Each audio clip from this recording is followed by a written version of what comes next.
আজকে নতুন একটা আইটেমের ভর্তা বানালাম। কিসের ভর্তা এটা? এটা হচ্ছে মিষ্টি কুমড়োর ভর্তা। মিষ্টি কুমড়োর ভর্তা। এই ভর্তাটা আমার রান্না করে আর দেওয়া হয় নাই, রান্নাও করি নাই, আজকে বানিয়ে নিলাম মিষ্টি কুমড়োর ভর্তা। তোমার জীবনে প্রথম নাকি? না, ভর্তা খেয়েছি, সিদ্ধ করে খেয়েছি, এভাবে ভর্তা করে খাইনি আর কি। অস্থির একটা ভর্তা। দেখতে দেখো না কতটা লোভনীয় হয়েছে।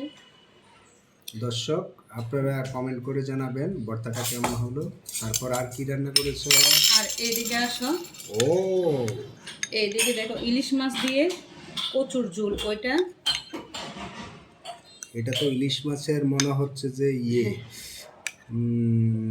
সরষা ইলিশ, সরিষা ইলিশের এর মতো, সাথে নারিকেল চিকেন চোফের মতন লাগে ইলিশ মাছের। ইলিশ মাছের স্যুপ। আচ্ছা ঠিক আছে, ইলিশ মাছের স্যুপ কে বলবা কেমন হয়েছে। কচুর আর নারকেল দিয়ে না? হুম। তারপর আর ওইদিকে পাঁচমিশালি সবজি রান্না করছি সোয়াবিন দিয়ে, অস্থির একটা সবজি। মুগ ডালও দিয়েছি, সাথে মিষ্টি কুমড়া, সিম, আলু, গাজর দিয়ে একটা সবজি রান্না করছি, সবজি ভাজি আর কি।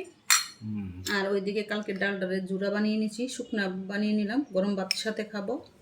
ও তাই নাকি? তাহলে তো ফেসিয়াল করলেও পারতা। অনেক সুন্দর আয়োজন। তারপর এটা কি? এটা ঈশানের জন্য আলু ভর্তা, আলু ভর্তা, সাথে তারপর আমের আচার। আমের আচার, সাথে লেবু। হ্যাঁ, অস্থির খাবার আজকের আয়োজন।